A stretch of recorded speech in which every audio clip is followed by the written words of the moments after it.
Shohei Ohtani. As Shohei Ohtani is trying to diffuse a gambling story in which he is involved, whether he wanted to be or not, as he is doing that, the NBA is literally having news broken about its own gambling story where a player is directly involved in fixing prop bets. At least that's the way it looks. And we'll get into Jonte Porter a little bit later on in the show.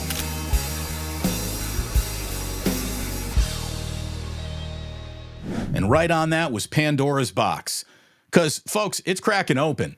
And gambling and sports were the two things we always said. What could sink too big to fail in the world of sports? And everyone insisted for decades like gambling would be it.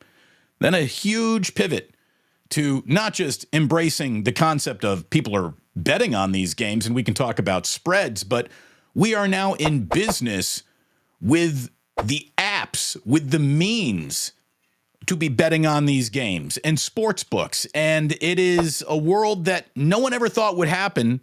It's happening now. It's happening all around us. And there are consequences, my friends. Shohei Ohtani. As Shohei Ohtani is trying to diffuse a gambling story in which he is involved, whether he wanted to be or not, as he is doing that, the NBA is literally having news broken about its own gambling story where a player is directly involved in fixing prop bets. At least that's the way it looks. And we'll get into Jonte Porter a little bit later on in the show. But this is the same league, the NBA, that is introducing like real-time in-game betting. When you normalize gambling in such a way, I think you're preying on vulnerable people.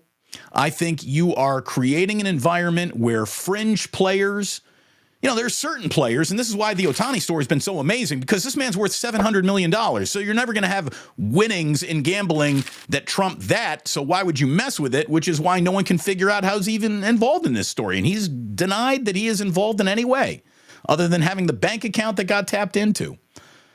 But sports made the big time decision to F around. See, as you can see, the more you f around, the more you're going to find out. And it is now finding out what that means with the world of gambling.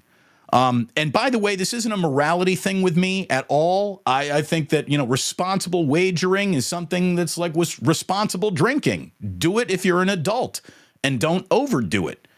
But the truth is, it's addictive. They are targeting younger and younger people to enter the gambling space.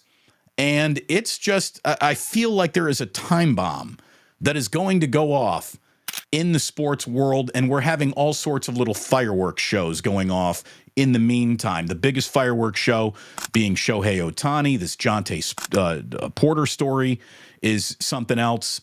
In the last week alone, we got the NBA offering live betting in their broadcasts. We had Tyrese Halliburton of the Indiana Pacers say that he feels like a human prop bet at times with the way that people interact with him on social media. Cavaliers head coach J.B. Bickerstaff said that his family's actually been threatened by sports bettors. And we have this now open investigation into Jonte Porter. Again, the Ohtani situation, it's a huge story, and we still don't know what to believe. But I also believe in my heart that there is so much incentivized profitability for Major League Baseball to make this story just go away, that's what they would want. That's what they would want to actually see happening. So these are strange times, and the gambling gone wrong stories are coming faster and faster at us. And it feels like we're on the highway to, what could be bigger than Shohei Ohtani being involved? And we're sort of driving past it like, a lot of people are saying nothing to see here. It's been normalized. We're at a weird time. We're at a weird time in a lot of different spaces. In sports, in gambling, in media, in social media, just in the way our country talks to and with each other. There is so much happening at all times. And with the introduction of AI, knowing who or what to believe at a first glance is becoming harder and harder and harder to do. And it feels like, and this is the scary part about Pandora's box, and I'm sure people will tell me that I'm overreacting here and I'm getting a little too dramatic. I really don't think I am, because some of these businesses are too big to fail. Yet they have gone out of their way to build in their own self-destruct buttons should something ever hit football. Oh my God. I mean, it's one thing for Major League Baseball and other sports to get involved in the NBA. Football is a religion, basically, at this point in time in the United States. So if something were to ever crack there, oh my God. I mean, hold on to your hats, sit down, and get ready for, as big of a story. It'll dwarf anything that Pete Rose ever went through if something like that ever happened.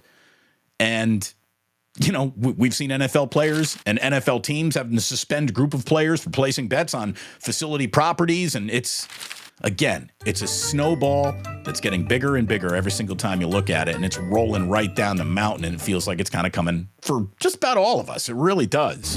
Thanks for watching. Tune into the Damon Bruce Show live on YouTube every weekday at 2 p.m. Eastern, 11 a.m. Pacific.